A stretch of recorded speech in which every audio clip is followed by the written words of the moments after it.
G'day, everyone, and welcome along to the Toon podcast, the Southern Hemisphere's best and brightest all things Newcastle United podcast. Joining me today is Bobby in Melbourne, or in Ballarat. How are you doing, Bobby? Yeah, going well, Mark. How are you? Yeah, doing all right. Suffering from a little bit of sleep deprivation, but unlike some of us, I did not get the chance to have an afternoon nap. But you're fresh off your little siesta. You got very lucky that I actually woke up in time for the pod, mate. So let's take that as a win. Excellent. So we are going to deep dive into. We're going to try and keep this one a little bit short because everyone's on a bit of a downer after what was, let's be fair, a bit of a shit show from Newcastle United against Crystal Palace. The result was not quite as bad as the performance dictates, which is kind of like the weird way around of saying these things. Normally you're kind of saying us like, oh, we love the result, but the performance doesn't matter. But I think the performance was actually quite concerning, even though we did manage to come away with a point, which in all fairness, would you have taken a point before this, before the game, given our, bad record at Crystal Palace? Yeah, I predicted a loss, so to get a draw is you take that any day of the week, but yeah, we'll see how it goes. Yeah, look, we've got it. It's one of those things where I think a lot of us were buzzing ahead of the West Ham game. We were on a bit of a roll in the league. We had the unfortunate issues where we've had an international break that's completely destroyed all momentum again. But West Ham at home at St James's Park, and we thought that was going to be, this is something that we should be winning. They're not playing very well. We're playing well at home. And we all know how that one went. So going into the Crystal Palace game, I think a lot of us were somewhat a little bit despondent in terms of our chances. I predicted a loss as well. I think Dimmy was probably the only one that predicted a 1-1 from the podcast. So, it shows the lack of faith, I guess, in what we were actually going to set up for. I guess the game itself, like the less the said, the better. But we'll it won't be much of a podcast if we don't at least touch on it a little bit. So let's have a little bit of a chat about the goings on in the game itself. I will actually hold my hands up and admit it was boring as batshit. I fell asleep and missed the goal. Given it's like 1 a.m. start, it's 2 a.m. for you guys in Melbourne. It's like it's in Victoria. It's one of those games where you kind of needed something to spark, and it was anything but. It was such a dull display. And while we played okay in the first half, we never really created anything meaningful. I think Crystal Palace had a couple of half chances, but come the second half, I think we were probably going into that thinking we were lucky to be 0-0, given the chances that Palace had. Nick Pope was playing quite well. I think Craig picked it as an own goal from Gay, so it was one of those destined in the stars moments, given our 70 million bid for him in the summer that got turned down. He was always either going to have an absolute blinder or completely botch things up. So gladly for us, we got a benefit of his display for us in this game. But as the game went on, I thought it was one of those games where we actually grew into it. We started to put pressure on. We started to get a lot of corners. We started to force a lot of the ball in their half, but without creating any opportunities. And the fact that we've got the stats, which I'll run through in a minute because I've taken some screenshots, not super prepared for this one today. But the stats themselves speak volumes of exactly how bad we were.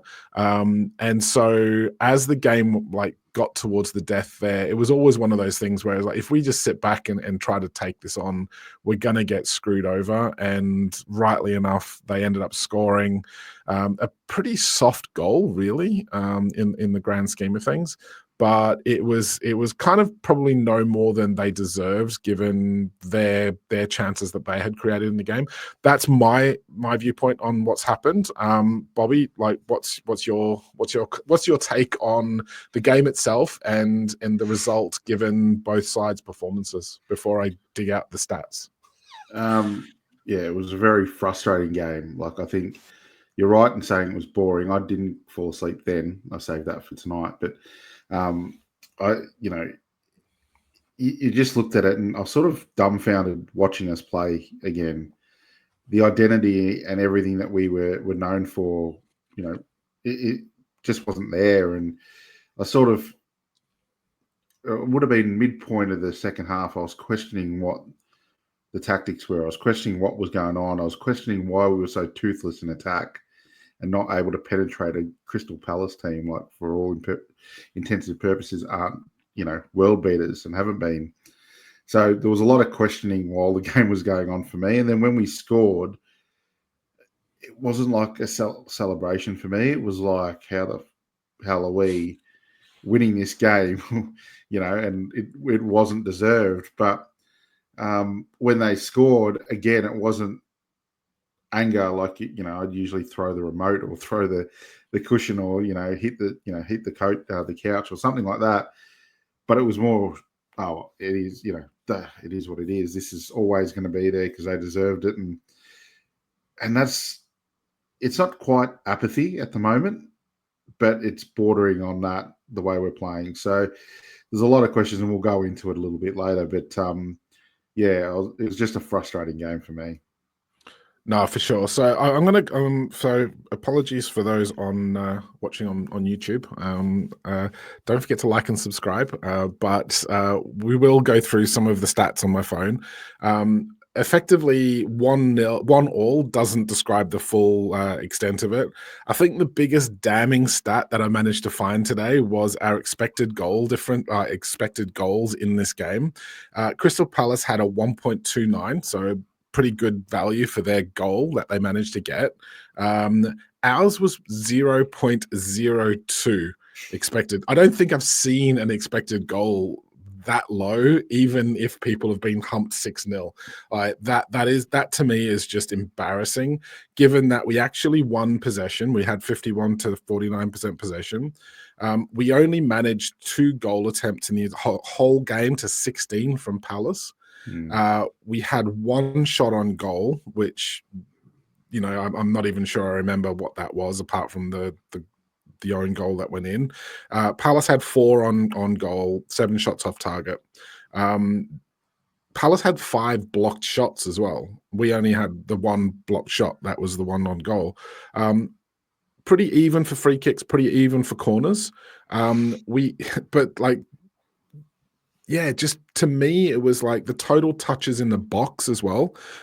Crystal Palace 27 touches in the box to Newcastle's 10. Now, this is not disparaging against Crystal Palace, because we know there's a little bit of beef between the two fan sets at this point because of the goings on in the summer, and Palace seemingly a little bit above their station in terms of they had a good end to the season and suddenly they thought they were supposed to be qualifying for the Champions League and we were going to be finishing below them. Not so much bothered about any of that. What I'm curious about, though, is how on earth do we not get a shot on goal in an entire 90 minutes of football, given the forwards that we have and given how many goals we scored last season? Yeah, I don't know. The spark, the creativity from our midfield, and even our, you know, our wing backs and everything like that. There's just nothing at the moment. The game was really, I don't know. It was like we sat back and invited. So we were playing against Manchester City, to be honest. You know, at the Emirates. That's the way we set up, and that's the way it looked to be out there. We just couldn't get into the box. Like you said, we had 10 touches in the box, and I reckon, you know, they weren't anything in an attacking sense for us in terms of like chances or whatever it is. So I don't quite know the answer, because it's the same players basically that have played a certain way that have generated a lot of chances for us. Like, we'd even lose games, but we had the opportunities to win.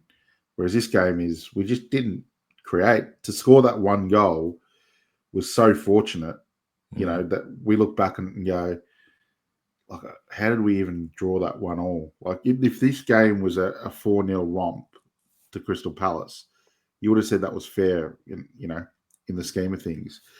So you look back on it and you're trying to analyze the game. And as I said, during the game and after it, I didn't see the stats. I didn't even bother after the game wanting to look at any of that shit. I just went, you know what? I put that game, in the back of the mind. But when you reading out those stats and hearing about it, it just was like, oh yeah, that's the way the game felt. It felt like a Manchester City at their very best versus Newcastle, just trying to hold on. And nothing against Crystal Palace, but why? Why against them? So there's a lot of questions. I guess that's the thing. You want to come away from a game against Crystal Palace, and outside of, like, say, the big six teams, like the cartel clubs or whatever you want to call them, you're kind of hoping to at least give a good account of yourself. And I guess that, like you said, like, you didn't even need to look at the stats to kind of come away from that game at the end going, you know what, Crystal Palace are probably pretty comfortably due that goal, because if we'd come away with 3 points, that would have been the biggest, like, daylight robbery thing in football. Absolutely. Yeah. So it's one of those things where you just kind of want to see us giving more. You want us to at least be at the races. And last season, I remember on the podcast, we were all talking amongst ourselves. We're all like, on the show as well, saying even when we were losing games, we were creating chances. Look, it's not falling our way, or we're not doing this, or we're not doing that. Something needs to give. We need a bit of luck, blah, blah, blah. But we're definitely in these games. I'm not seeing that this season, and we've had it for a couple of games. How big a concern is it? Like, because to me, it's a massive issue right now. Is like, this is now getting into a good chunk of the season as a comparative, like, data set, like a result set, if you like. We're not talking about 1 or 2 games now. We're talking about, like, a good number of games into the season that we can use as this point. And like, I'm not seeing anything that's leading me to believe that something's about to click or there's a team going to get hammered, because we're just not playing well enough. We're not creating chances for a start. No, and our identity's not there. Like, we always had an identity under Howe and the way the lads played, and we always looked, the fittest, the strongest, the most intense, and we'd create those chances off the back of defensive mechanisms first and foremost, and then pure pace and power going the other way. That's just not happening this season. And why, isn't that happening? No one truly knows. Maybe Howe does, and he's trying to rectify it. But there's a lot of issues that have stemmed from the summer, and not just this summer, but multiple transfer windows, because there's been no cohesion between who we've had as the director of football and the management team. And, we saw what happened with Dan Ashworth when he left, and what he was doing months into that. And then now we've got, Mitchell, and there was dramas again in the summer because, they weren't. So this all causes, a lack of connection and a lack of, that sort of bond between the players, manager, and harmonious things. And maybe that's it. Maybe just the connection's gone with this group of players. And, if that sort of seeps into the dressing room, then good luck, trying to rectify that. Yeah, I raised a point on the group chat, and Keegan sort of was suggesting, it's like, no, the players shouldn't be doing this. I've had other people on social media like question, oh, well, the players are professional. They shouldn't get affected by any of this sort of stuff. The players are not going to be promised new stadiums and all that sort of stuff. But the players obviously joined on the back of a proposed project as such, and 2 windows now. Going into maybe a third, like that, we're not getting any kind of major sort of first team starters added to the list. Do you feel that's like a part of the issue? Like, do you see the players looking at it going, well, we're not making the progress that we were promised on the back of that, and maybe that's just got their heads not in the right space? I mean, they're human. They're only human. If you're promised something and you're going, oh, hang on a bit, we're not signing anyone. It's like, when did all this happen? And it's like, we're not pushing on now. It's like, we're just going to have to make do with what we've got, and it's all got a bit stale. Yeah, I mean, I don't think the stadium or the training ground is massive factors. Like, I think most people understand that that's going to be a process, and it takes time and everything like that. But I am now watching this game sort of hit home a few things for me, and I think I put it on the chat this morning. I do think that the dressing room and the players there's an air of like staleness around, and as you said, they are human. Like, people want to treat these guys like they're something of godlike figures, but at the end of the day, they're just human, like me and you. They can just kick a ball better than me and you, a lot better. Yeah. But they want to challenge. They want to be at the best. They've all got egos to be at these big clubs, and for now, a couple of years, there hasn't been anything to spark that. There hasn't been a huge signing to say, this is why I joined this club, because of the back of the project, backed by the Saudis. This club's going to be winning trophies and challenging for Europe every year. And now for 2 years, so 4 windows, there hasn't been, anything of note that's come in and just lit a fire under the place, right? And all we're hearing is PSR this and all this other stuff. And it's sort of, the fans are downcast, which brings the mood into the club downcast. And there hasn't been that spark to ignite. So, yeah, I'm now a firm believer in whatever's happening back of house with the director of football and Eddie Howe and his team. They've got to sort their shit out. They've got to get this right. And if we need to sell some players to make it work to get that spark back, then that's what needs to happen, right? Clubs can battle this out by being smart in who they sell and what they get back and all that sort of thing. We're not even doing that. No. Do you know what I mean? We're not even, selling a Joel Linton for for 100 million or whatever it is, right? And then recouping that to buy 4 or 5 new players to respark the squad. There's none of this happening. So whatever's going on with the football department, it needs to sort itself out, and quick smart. If there's not a couple of big signings, and when I say big, good first teamers that can come into the team, then this season, someone who can make an impact, yeah, this season's just going to fizzle out, mate. And no Europe again, not being in Europe again. Well, what's going to happen to the likes of Isaac and Bruno and all these other players? They're going to be like, well, wait a minute, like, what's going on here? I didn't join this project to sit mid-table. So, look, I think, there's a lot of questions being asked at the moment. I think most of them are right. The club just needs to sort itself out. I guess the big thing with the no Europe is, as a player, if you've been playing badly, and let's be fair, there's a few of our star players are not hitting the heights that they did maybe last season or the year before. And that's definitely causing some issues. But if you look at the players themselves and you go, well, look, I've had a bad season. I'm not going to jettison the club because we failed because a few of us were out of form. It's a different kettle of fish looking at it going, well, we didn't get Europe because we didn't add anyone in the summer. We didn't add anyone in January. We didn't add anyone the January before that. Like the club's got to kind of show willing almost. And this, as you said, the PSR thing is now becoming this noose around our neck almost as a club.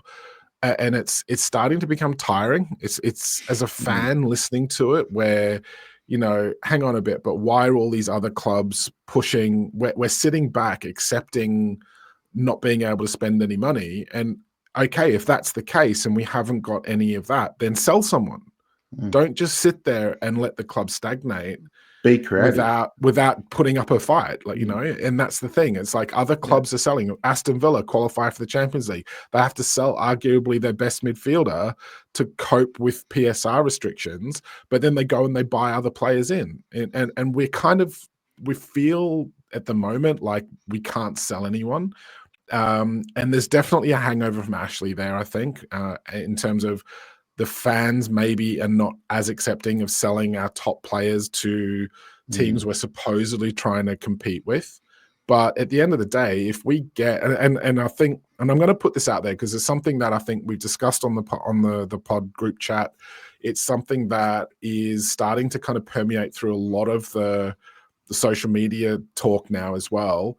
How much do you think Bruno having £100 million release clause, they were expecting City, who were admirers, to meet that release clause, give us 100 million, and we had Tonali in as a ready-made replacement.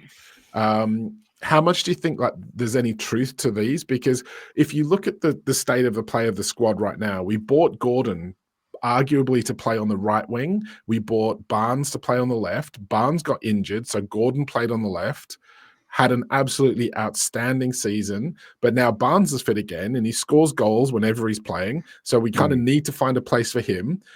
So we kind of shifting Gordon out of his preferred position now because that's where he's made his name, but we're playing him on the right.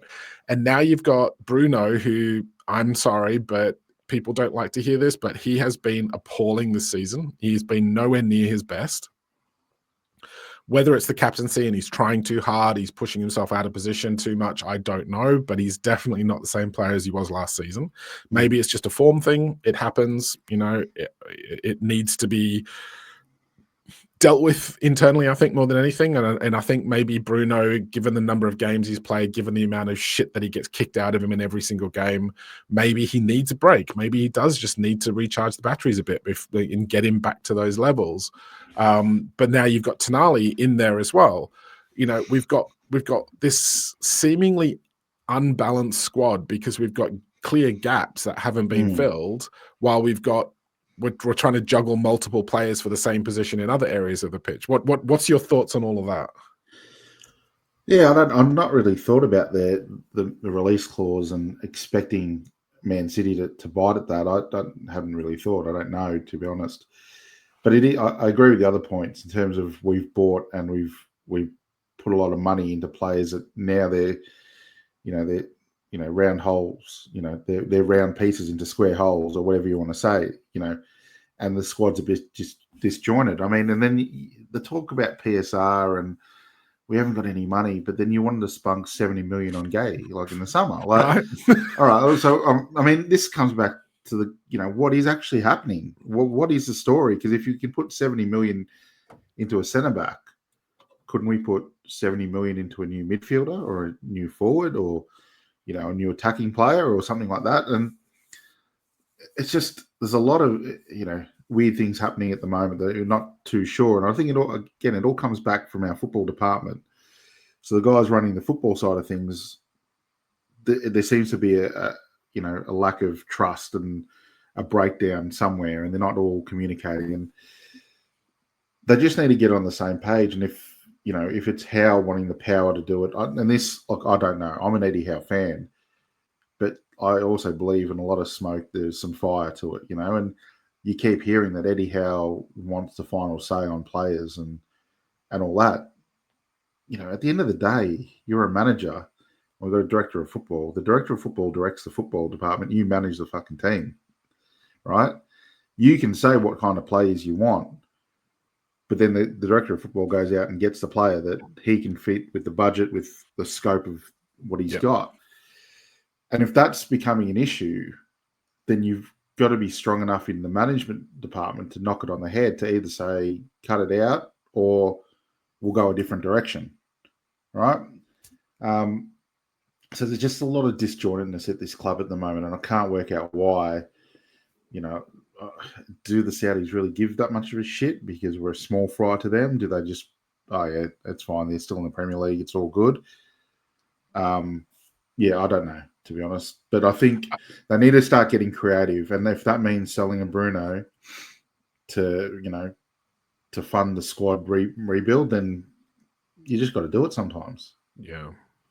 Yeah, I guess one of the question marks over like Eddie Howe, I guess from some quarters is he always wants like ex-Bournemouth players, or he wants British players, and he's not prepared to go and get the foreign players. And I guess we as fans kind of looked at that early in his reign and thought, you know what, that's actually not a bad thing because we're not in the position where we can kind of miss on a player. So, you know, spending 30 million on a foreign player versus spending maybe 45 on a ready-made, proven Premier League player, it's worth the extra money for us right now because we can't afford to have like a 30 million pound player who doesn't work out for us because we don't have the squad depth. Ashley left us in a hole. But there comes a point where you need to start looking at those, you know, looking at the bottom line. You can't keep turning down cheaper options. And, you know, we look at the likes of Aston Villa, and Diaby didn't work, but Boubacar Kamara has been absolutely brilliant for them. And you're going, well, why weren't we in for those? Why? But we're happy to spend 70 million on Mark Gay, who's been pretty awful on the back of what was, you know, we're spending that money on the back of an England campaign where he did really well, but is he the player that we actually thought? And look, to me, there needs to be kind of like a line in the sand where Howe needs to either go, I'm going to pick my players, but I live and die by those players. And if I don't perform, if we don't perform, then that's on me. Or he lets Mitchell do his job and buy in the bargain basement players that he's proven he can identify. And then Howe is, look, I'm with you. I 100% think that a manager and the director of football need to work together. I don't think you can have a director of football just buying players and then saying, well, here you go, if they don't fit the manager's profile of what he's looking for in a player. I think it needs to be a joint decision, but it needs to be well, this is the mold of player. This is the short list we've come up with, and then leave it to the director of football to go and get the best deals for the best players he can on that list. And then as a manager, you just make do with those players coming in and you get the best out of them. Yeah, but I also don't think that Howe can demand what he wants to do and say, all right, I'm going to start choosing all the players and it lives and dies by me. I think this is, you know, in all organizational structures that I've been part of, you've got a board, then you've got the executive, and then you've got the different departments that feed under that. If the board and the executives are on the same page and it's all going, you know, in the one direction, then everything falls in line because everyone's got KPIs and measurements that feed up to show that the company's tracking in the right direction. It's time now that the Saudis and the board, the Rubens and all these people that are, you know, the board have got to get together and bring in the executives and say, what the fuck's going on? Get this sorted. And then they've got to make the statement saying, no, Mitchell runs football. We don't want to, you've got no say. You can tell Mitchell, you know, oh, I need, you know, a left back, or I need a striker, or I need this, I need that. And this is the type of, you know, credentials they need to be able to play in my system. That's all well and good. You can do that. But then Mitchell's the one that's judged on the transfer business, right? Because he's an executive of football. So it's got to come from higher up is what I'm saying. And if Howe doesn't like the direction of that, then he can crack the shits and leave, right? And I'm a Howe fan, but that's just the way the football club's got to be run. And at the moment, it's not being run like that. We don't know how it's being run. And there's all these silos that are going on and no one's talking to each other. And so that's the problem. What I'm gonna I want to actually get your opinion on this because it's something that's bugged the shit out of me for a while now. Is when Amanda and Merdad left, it was all under a bit of like this urgency. Well, I think we all knew that they were probably going to leave at some point, but it all happened very quickly out of the blue. It was all very sort of, nothing was really done properly from a fan point of view, given that they were the link to the fans. It seems to have gone in much more of a corporate direction. They're running it as a business as opposed to a family club kind of thing now. We've not had much communication from Darren Eales, obviously for personal reasons, but the club as a whole, the fans kind of seem to have been cut off now. And the ticket prices have all gone up. There's talk about moving the stadium. There's talk about, you know, we need to get more sponsorship in. But they're not doing that. To me, it's kind of like when Amanda left, it kind of broke that bond between the fans and the club that had been built up. How much do you reckon that's damaging things right now in terms of In terms of the leeway, I guess you would say with the manager and the club, because I've seen a few people start to turn on the owners a little bit, where and I kind of agree to some degree where, well, even if like this whole thing that they've reported and they're going to try and kick Man City and Newcastle's owners out because they don't want state-run clubs or whatever.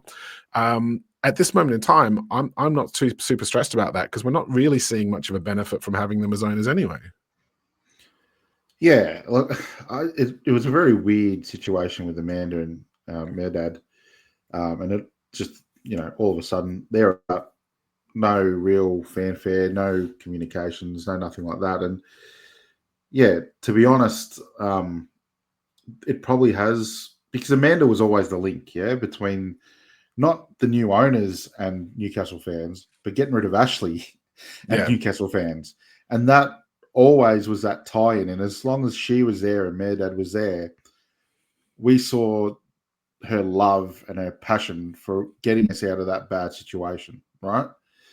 So once she left, it was like, all right, well, where do we turn to? What's going on? And there hasn't been that direction, and we've had, with Darren, hope he's well, and, a lot of, personal things like that happen, but there still hasn't been that sense of direction or anything like that. So possibly that's the way.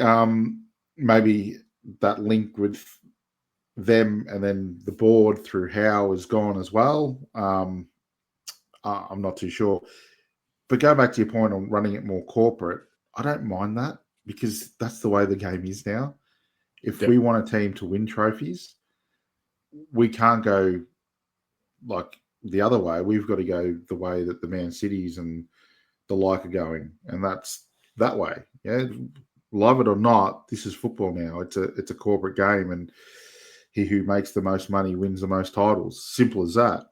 So we've got to get that one. We thought we were going that way. We got Silverstone from Arsenal to come in and get these sponsors. That, I mean, for me, that's the fucking easiest job in the world. Yeah. You got PIF backing you. You go out and get the biggest sponsors, mate. Do you think he's passing at this point in time? No, I don't know what he's done. I think we've got a couple of $1 million sponsorships for sleeve. Well, we've got a sleeve sponsor, we've got Sealer, but then apart from that, it doesn't look like there's a lot else going on. I think surely you could do better than what he's done because the backing's there. Everyone, you talk about the way corporate run, they all want to be backed by or be in partnerships by or in bed with the guys that have the most money. Well, we've got PIF. Yeah. You're telling me Silverstone can't go into the big companies and go, hey, you scratch our back through Newcastle, we can scratch your back through PIF, all this sort of stuff. So, and then that feeds into PSR as well. It all comes back to it, and we're not doing enough in that regard. So we're in trouble on the football field, but there seems to be nothing happening on anyway. And as I said, the club looks like they're all in different silos, not talking to each other at the moment, and it's causing, well, pretty much what we're seeing at the moment. Do you feel there's any credence? Because a lot of fans have started complaining that PIF are not pushing enough. We're seeing Man City's owners take the Premier League to court because of associated party transaction rules and trying to get things changed because they don't feel that they're leading to good competition and they're anti-competitive and what have you. Aston Villa's jumped on board. They're all backing Man City and all of this. And PIF's kind of just sitting back going, we'll just kind of wait and see what happens. And I guess you can kind of sort of have this PSR thing going on, but you can't complain about PSR if you're sitting back doing nothing about it as well. It's all right trying to play the nice guy and not ruffle feathers, but at the end of the day, it's like, well, what do you want from the club? It's like, other clubs are trying to push it. There's these rules that have been put in place clearly to stop you succeeding, and why are you happy with those? Yeah, and again, I don't know if they're happy, but to me, it looked like they were playing the nice guy because I think we were the club that pulled the wool over the Premier League's eyes. We got in, and for whatever reason, how it worked, and there's a lot of corruption that happens everywhere, but it feels like we got in and went, all right, we've got to be, we can't, do too much and rock the boat a bit because, they can pull this and they can pull that from us or whatever. But I think that's all water under, the bridge now. And I think we need to just start, standing up and saying, no, we're backed by $320 gazillion here. So we can help the Premier League and it's, want to be the best league, but you've got to allow us to make Newcastle fairly and within the rules as competitive. But the rules are too regimented when it comes to us compared to other clubs. But we're not fighting that, as you said. So,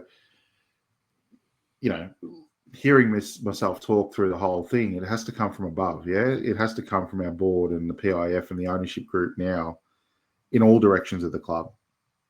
Yeah, so that's the only thing that's going to help the club move forward. In saying that, if we had beaten Crystal Palace last night, we would have been equal points with third or something. So it's not the end of the world. Howe's still the right man for the job, so long as he understands his role. And it's not as bad as we make it out, but the performance yesterday was mind-blowingly bad. I guess the performance is the sticking point for me. Like as you said, the results wise, we're still in with a shout. The league is all over the shop this season, and we're not the only ones getting bad results against bad teams because we just haven't had a good day or a good time on the day. We've beaten teams that we probably arguably should have lost to as well. So, the league as a whole is so tight this season and teams are taking points off other teams left, right and center. So there's other than Liverpool who are on form at the moment, everyone's like capable of beating everyone.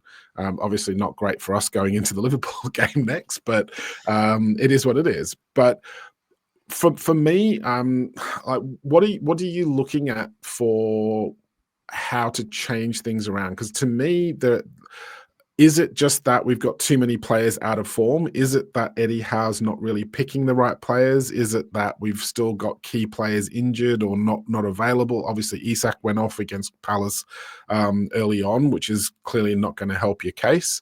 But how do you change it up? Because as you said, it's like we don't seem to have got our identity from previous seasons. And we all saw the Amazon documentary, and if you're going to come across and say that intensity is our identity, and then you put up performances like that, you got to be questioning what's going on. And to me, like Longstaff comes in for a lot of criticism, Miggy comes in for a lot of criticism, but they play well in Howe's system. And I actually think putting Miggy on the right-hand side is probably not a bad idea at this point, purely and simply because it gives you that work rate to close players down to get that press back into your team.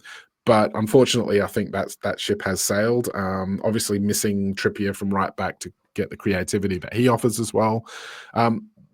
There's so many options to try to point fingers at as to where things are going wrong. What's your feeling like? Because to me, it's like it's really difficult to try and like put your finger on exactly what's going wrong right now with Newcastle, but things are obviously going wrong.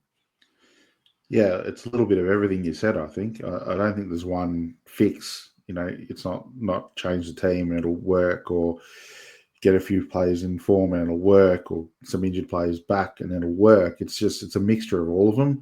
And I think it's just disjointed at this point in time. So the frustrating thing is I don't think that it's going to be a quick fix either. So I think this is going to be a bit of a lag in this period of the season. And maybe, like, I honestly thought when they went away, they'd come back refreshed and together, and the intensity in it just hasn't happened. So now I'm dumbfounded at what the actual answer is. What can they do? Because I thought that trip away to Saudi would have been it to get the cohesion, to get that connection back with at least the playing squad, and a bit of that fire in the belly. But it just sort of was the opposite Seems to have effect. the opposite really. effect, yeah. It's just gone, and they just come back stale. And so I don't know what they did over there, but I don't know. It's going to be. This is probably the hardest period in Howe's tenure, other than the first bit where he had to get us out of that relegation battle. Yeah. I think now this is a massive challenge for him. I think the next 4, 5, 6 weeks is going to make or break the future of him in Newcastle for whatever reason. Like, I still believe, I think he's one of the smartest managers in the game. But I think, it's not me that will make the call on him. It'll be the overwhelming thing. And I think this next block of games, the next 4, 5, 6 weeks, will tell a story and will let us know what's going to happen in the next period. So it'll be interesting anyway, I think. Yeah, we've got this ongoing issue with not being able to break down teams that sit deep. That 100% is on Howe, and no matter what other things are going on in terms of, well, it's the first time he's had all of these players fit and available for selection, and maybe he doesn't quite know what his best 11, his starting 11 is right now, and it seems to be fluctuating on a game by game basis because nobody's really staking a claim to hold down those starting positions. Like, Joe Willock comes in for one game, is absolutely world beater and looks like he's never ever going to be droppable ever again. He gets injured, comes back, and he's not really performing at the same level as what he was when he first came back. So you've got all of these extra factors. One of the big things I've just seen, one of the guys in the group chats just mentioned this, so we may as well touch on it. A lot of people clamoring for Jose to come back. It's the Bobby Robson link, and clearly that means he's going to be up for the task, and he's a world-class manager and he wins things. He also plays boring ass football and needs ready-made players, and I'm not convinced, for me, that he is ever going to be the Jose of old. I think he'll be good for a laugh, and I think it'll be worthwhile having him around, if for no other reason than just his interviews, for how we're constantly seemingly getting bad calls from refs and what have you. But for you, if Howe was to go, if PIF have decided, which, look, there's a lot of talk where, well, if they don't back Howe in January, then it kind of means that they're not willing to invest in him because they've already made their mind up and they're waiting to see how things are going. That's other things that I've seen. Makes a little bit of sense. But if Howe was to leave, would you be happy with Jose Mourinho, or do you think that would be an absolute car crash waiting to happen? First, I'll declare I'm a massive Jose fan. I've always loved him from his time as Sporting years back. I admired the man. I love the man. I think the game now has gone past him as a manager. So no, when we got Howe, I think me and Jack, before we got him, or just as we signed him up, we spoke on this system-based football and progressive way of playing the game. Now it's gone beyond, your 4-4-2, lob it up to the striker, and that's your game plan week in, week out. We need that. We need a progressive system-based manager to work, and that's not Jose at all. No. Yeah, it'll be fun. I reckon if he came in, it would be fucking fun, and it would be a car crash. And this club has been through a lot of car crashes in its time.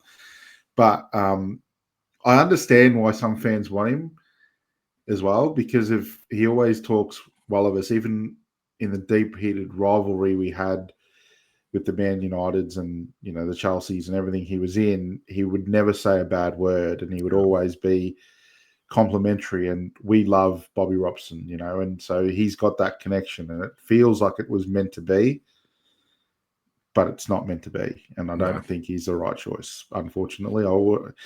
If it was some airbrain decision and they did it, I would be tuning in. I would be trying to get tickets to go there because I'd want to see it, but it's not the right move for us at all. No, it's the right manager, but about 10 years too late, I would say, if that. Oh, man, him under Ashley would have been the best. Like, he would have headbutted Ashley. It would have been absolutely inspired, but not now. Yeah, there's a lot of good young managers coming through. I think, unfortunately, I think Man United made a very good signing in their manager. Finally, for them, it was based on the right things to have in a manager at the club. And that's what we should be looking at. If Howe has to go, if they've lost confidence in him, or whatever happens in this period of time, then you've got to make that sort of decision, not a emotive decision. there's no fairy tales in football. Fairy tales come from, being the better team. So, yeah, that's just my take. Yeah, look, it's obviously never easy after a loss, let alone a insanely bad performance that we had to witness at stupid o'clock this morning in Australia. So running on empty, running on fumes is never a good thing after watching that sort of a display. So we'll do our usual. We'll soldier on. Newcastle is never dull.